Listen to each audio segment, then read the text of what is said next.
नमस्कार, आप देख रहे हैं आई इंडिया और मैं हूं डॉक्टर पंकज सिंह गौर। आज बात करेंगे उत्तर प्रदेश में पुलिस और अधिवक्ता के बीच हुए विवाद के बाद अधिवक्ताओं की जारी अनिश्चितकालीन हड़ताल की। हापुड़ के पुलिस अधिवक्ता विवाद को लेकर 1 सितंबर से समूचे यूपी में शुरू हुआ अधिवक्ताओं का कार्य बहिष्कार लगातार जारी है।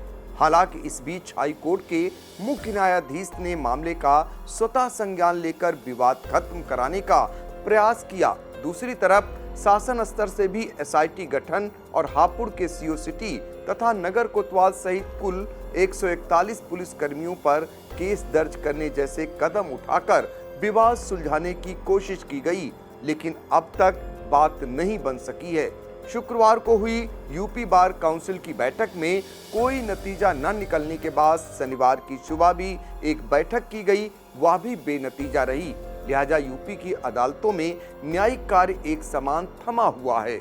मामूली चिंगारी कैसे आग का गोला बन गई, आइए इसके बारे में आपको बताते हैं। इसकी शुरुआत उत्तर प्रदेश के हापुड़ जिले से हुई। 25 अगस्त को यहां की एक महिला अधिवक्ता प्रियंका त्यागी अपने पिता व 2 अन्य के साथ हापुड़ से गाजियाबाद जा रही थी। गढ़ रोड के पास उनकी कार एक सिपाही की लेपर्ड बाइक से टकरा गई। इसे लेकर दोनों पक्षों में विवाद हो गया था। सिपाही ने जहां अकारण मारने पीटने का आरोप लगाया था, वहीं महिला अधिवक्ता ने सिपाही पर छेड़छाड़ और अभद्रता का आरोप लगाया था। इसके बाद पुलिस ने एक तरफा कार्रवाई करते हुए अधिवक्ता प्रियंका त्यागी व उनके पिता के विरुद्ध फर्जी केस दर्ज कर दिया था। इसकी सूचना मिली तो बड़ी संख्या में वकील हापुड़ कोतवाली पहुंच गए थे। इसके बाद पुलिस ने महिला अधिवक्ता के पिता को छोड़ दिया था। इस घटना के 2 दिन बाद 28 अगस्त को हापुड़ बार एसोसिएशन के पदाधिकारियों ने सीओ सिटी को ज्ञापन देकर यह केस रद्द करने की मांग की थी और ऐसा न होने पर 29 अगस्त को तहसील चौराहा पर प्रदर्शन करने की चेतावनी दी थी। इसे लेकर सैकड़ों वकील 29 अगस्त को तहसील चौराहा पर जमा हो गए थे। नारेबाजी और भीड़ जुटने के चलते हाईवे पर जाम लग गया। इसके बाद पुलिस और प्रशासनिक अफसरों ने वकीलों को समझाने का प्रयास किया, लेकिन आरोप है कि इसी बीच एक वकील ने एक महिला सिपाही की नेम प्लेट नोच ली, जिसके बाद हंगामा शुरू हो गया। राहगीरों से भी अभद्रता होने के बाद पुलिस ने जमकर लाठी बरसाई और 17 नामजद सहित 250 अज्ञात वकीलों व अन्य के विरुद्ध सरकारी काम में बाधा पहुंचाने का केस दर्ज कर लिया। लाठीचार्ज और केस कायम होने से इस विवाद की आग में पेट्रोल छिड़कने जैसा काम कर दिया। विवाद में राजनीति शामिल हुई। सपा प्रमुख अखिलेश यादव ने सरकार पर निशाना साधा। उन्होंने आरोप लगाया कि भाजपा सरकार में पुलिस बेलगाम है। दूसरी तरफ यूपी बार काउंसिल ने भी इस मामले पर गंभीर रुख अपनाया। चेयरमैन शिव किशोर गौड़ की अध्यक्षता में काउंसिल की बैठक हुई।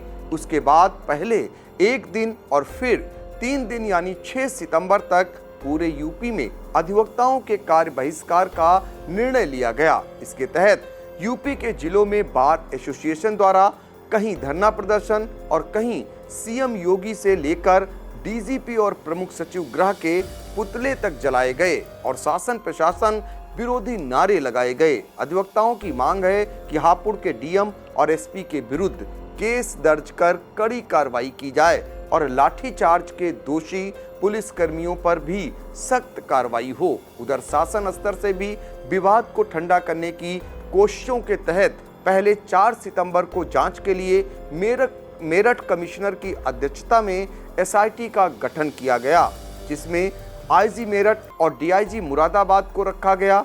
एसआईटी में न्यायिक व्यवस्था से कोई सदस्य न होना देखते हुए संशोधन करते हुए रिटायर्ड जिला जज हरिनाथ पांडे को भी शामिल किया गया।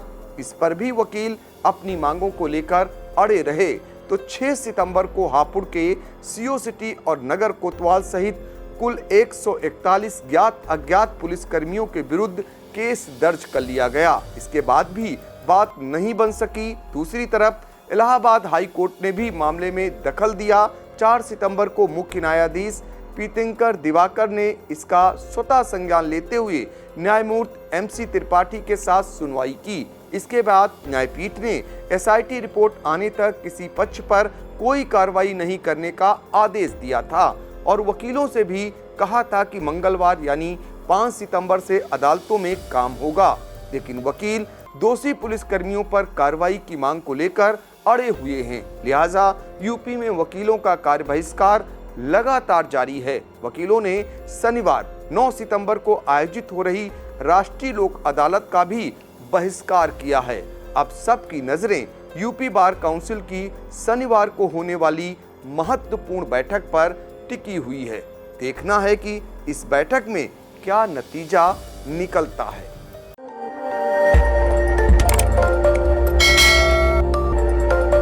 खबर आपकी, नजर हमारी। देखते रहिए आई इंडिया।